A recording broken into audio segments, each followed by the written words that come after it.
your voice notes, and I'll be glad to hear from you.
Confession Tuesday, don't get it twisted. It's 2:35 and we're still on confession. And someone is asking me a question about adopting a biological daughter. You know, how you see a baby, you fall in love with the baby, and you do all the paperwork, and you just take the baby in to be yours, and they're actually yours. That's what adoption entails, right?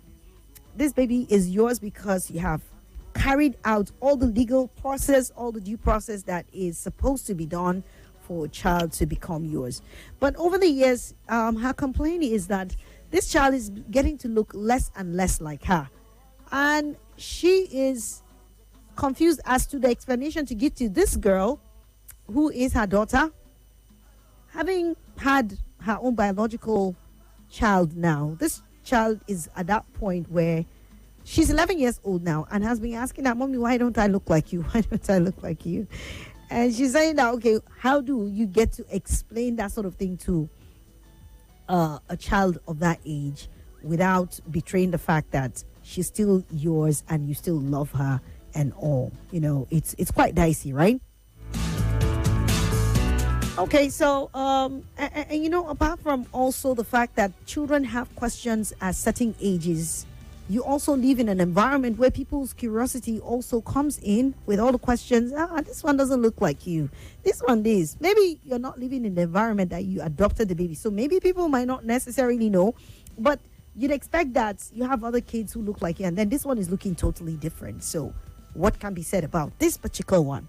So that's the question here. Hello? Hello. Yes, good afternoon. Welcome. Thank you. Anonymous calling from Venturi. Okay, Anonymous, thank you for joining me. Yeah, awesome. I have a confession. All right, please go ahead. I'm married for over 8 years and I have a son. Okay. And me and my wife have been staying together for a very long time now before getting married. Okay. Up to now, the mom is against our marriage.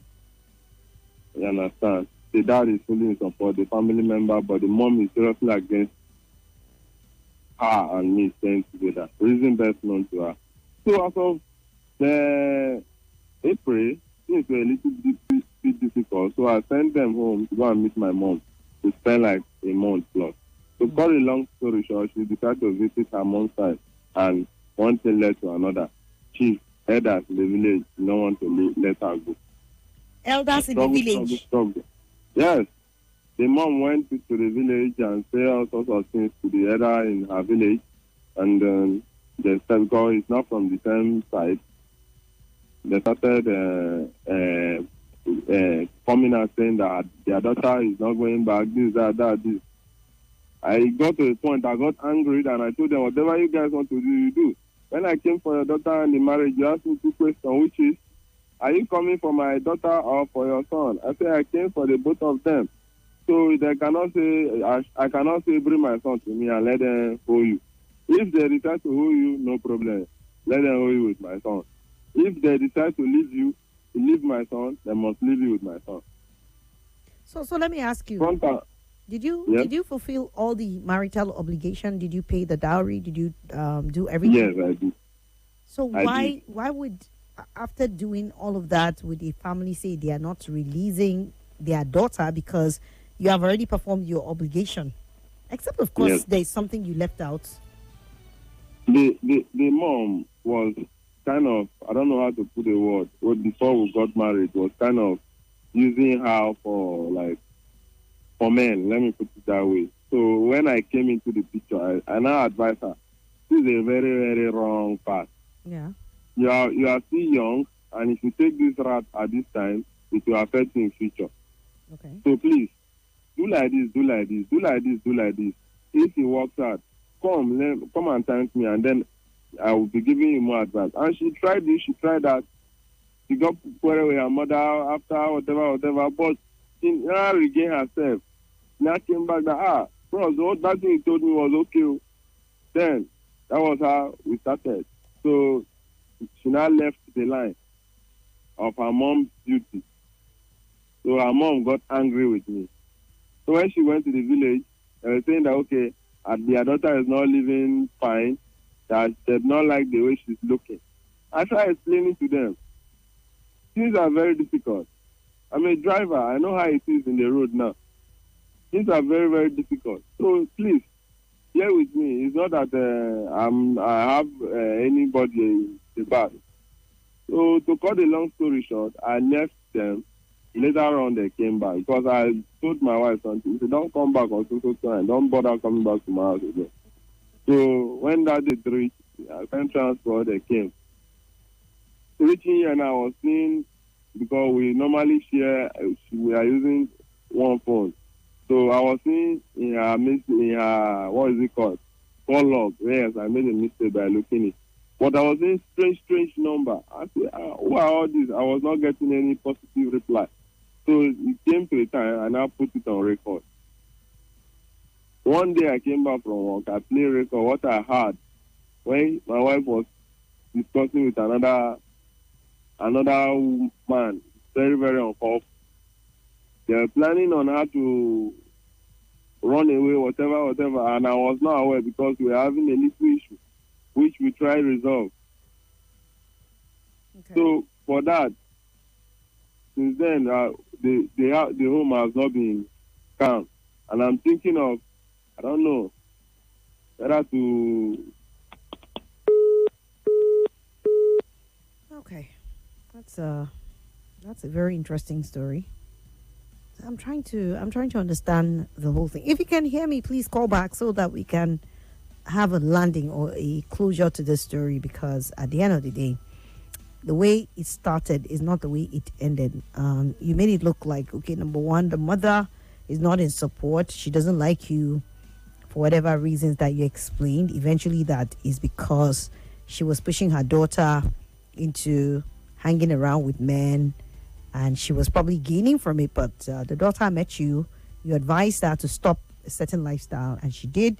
And you guys got into a relationship. You got married, and the mother has never liked it, and came under the guise of her daughter is not looking good. She's not looking healthy. She's not well taken care of. But you explained that things are not easy with you. You're a driver, and it's been difficult, and you were asking that time be given because you live up to your responsibility. And then you got into the part of the story where you were talking about, when the wife, before she traveled home, you and her share a phone. You bumped into her conversation with a guy, and they were planning to elope. So I mean, first you said she went home, and the mother talked to the elders, and they said that your wife was not going to come back. So I'm presuming, number one, that is because the mother did not like you, because that was how you presented it at first. But then this second part of the story of you saying that she was involved in a conversation with another man and planning to elope. Was that the reason why she left you and went home and is reluctant to come back because you guys had a quarrel? What exactly is it? I need to understand the story. I hope. Hello? Calling back. Hello. Okay. Yes. Good to have you back. Thank you.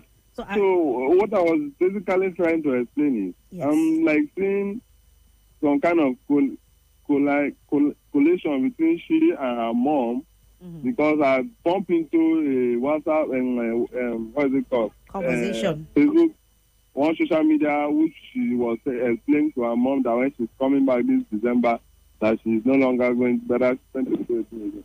So I was like, I don't understand whether she's in her mother's side or my side. So what's she telling you? Because when you talk with her, what does she say? Sense. When you talk with your wife, what does your wife say?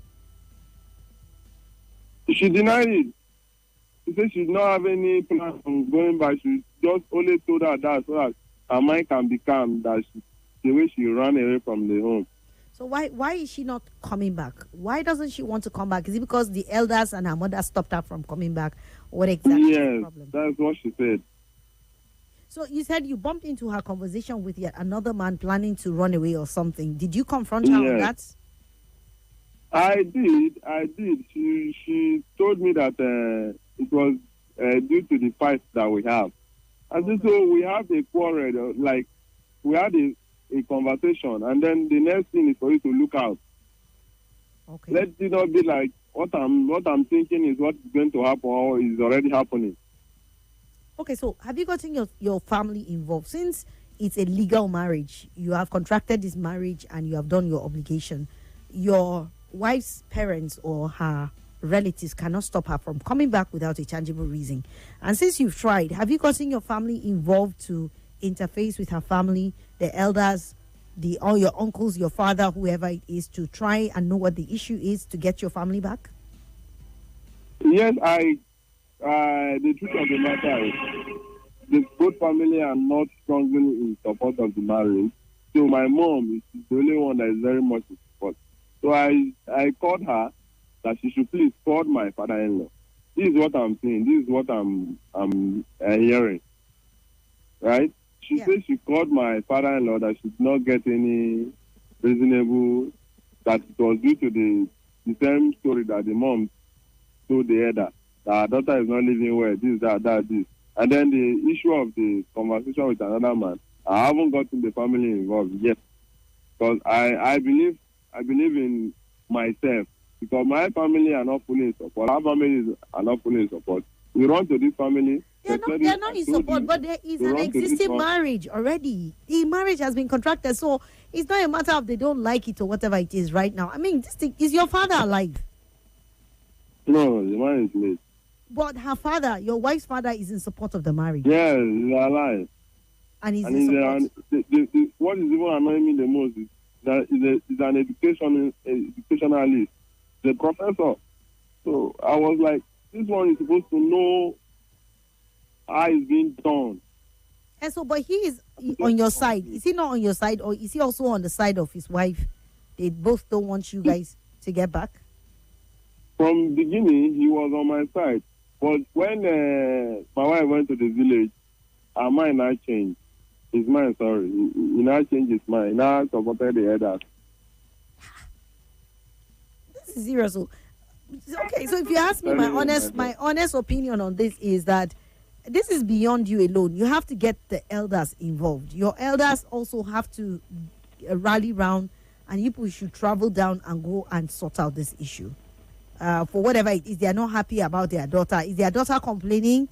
Is it that something cannot be done about it? It's they can't just hold her back. She's your wife, and you have a son with her. And the worst part is, I've tried to explain to her that thank God you came back now. Now things are better than before. I was not having a car, but now at least I have a taxi. So it's very, very much better. You are eating, my son is eating, we are paying our rent, we are living okay than before. Okay. So if I've tried talking to this lady, but I don't know. It's just making me, the truth is, it's pushing me out now. As I am now, I am planning on another different dimension. when you say a different dimension, what do you mean? I mean, like yesterday, I was just I said, this is some of the things that make someone to have a child outside. You don't want to complicate Because your life. For now, this may sound like the solution, but you don't want to go and add, like you have a wound. Instead of you to attend to it, you go and add pepper on it. It will go down to whatever. So sort this thing out and have a closure with it before you can decide. Because most times we act on emotions and what society says. But at the end of the day, we have to, face the consequences of our action. So yes, I understand it's hurtful, but that's why you have to explore every option you have by taking the elders to go and interface. Because if elders are involved, uncles are involved, then it's not something for you to handle by yourself. You have to also go get your people. Since there is a valid marriage on ground, go and pursue it and get to a logical conclusion on this matter and get your family back and live your life. Don't get carried away by the sport at the moment. I know it's not easy for you, but you would want to sort out one problem before jumping into another problem again that will complicate the matter. What if you sort this thing out immediately? You get what I'm trying to say? Yes, I do. So please, don't sit down and be complaining and be angry because it's not helping you. You need to go and see I'm your a kind of some person that when I'm angry, you may never see me talk again. Like me and you are having a conversation now, and you got me angry in the way you put your statement off. You will not even see me talk about that thing again. But the problem is it will be grudging inside of me. That's the worst part of this type of attitude. When you keep things to yourself, inner explosion is way worse than outer one. It's better you speak about these things than to. That's what causes high blood pressure, heart problems. You see people keeping internalizing, and then one day you just drop dead, and people will wondering. But you keep piling, and you're poisoning your system. So that's what I'm saying. Don't keep quiet about this. Don't ignore it as if it is not a problem. Reach out to as many who can help you, your spiritual help, your family. Get them together and go and do what you need to do. It's a different thing that you try and they are being stubborn about it. Then maybe you can just decide to, know that you've tried your best and move on with your life. But for now, do explore all the angles that you can. And I would advise that you do so through family, because family is the support system you need that can help you. This is beyond you alone as a man. It also involves family, so you need to get family involved. And whatever it is, if they have issues of your finances, then prove to them that, look, this is what you're doing and these are your plans to improve on. You are not happy. No man is happy to watch his family, live in a certain condition. It breaks every man to see themselves not being able to provide. So you're not someone who just is sitting down, folding your arms. You're making progress. And you can prove to them tangibly that this is what you're doing, right? Yeah. So please, reach out to family and let them bring in the help that they can. Your uncles, your relatives, please do so. Thank you. All right. I'll do that. Okay. We'll talk about this till tomorrow with Dr. Oladipo. No problem. All right, then. Thank you so much. Well, problems everywhere you turn, especially family. But family needs to get involved, as far as I know, with this sort of things. Just get family involved and explore the options. Do what you can and see how you can get a closure to this whole stuff. And I'm really sorry about what you're having to go through with that. I can imagine how devastating. You have your family 1 minute and next minute family says, well, she's not going to come back. But do everything to take care of your family and prove, I think the best revenge you can ever get for this kind of thing is when you keep succeeding at the things you do and keep improving your life and that of your family. So people will know. People always have humble beginnings. I know of people who, once upon a time, they didn't even have the means to feed themselves. But people don't always remain in that place forever. Go and ask our parents. They'll tell you, we started with one room, one mattress. I didn't even have this. I didn't have this. But eventually, some of us were not born into so much of poverty. We could go to good schools. There were cars and a lot because people grow. So why is it that you would just take your daughter and say, because, except if she's the one who is actually doing that. But get to the root of it, and I'm sure something would come out of this. And I wish you all the best with that. Okay, 0700 951 0000 and 08095974869. Someone is asking, how do I get my dignity back after begging my ex? I don't understand. How do you get your dignity back after begging your ex? Okay, I guess you went begging and it was not, you were given kusa, right? You were given a long nail and you feel very devastated about the whole thing. I'm sorry. Just move on with your life. It's okay that you try to mend fences. But if they tell you no, by all means, carry your pride, carry your dignity and move on. And sometimes when an ex tells you no, it looks like the whole world stops rolling. Mourn that person, feel your feeling, but move on. There might be someone better even.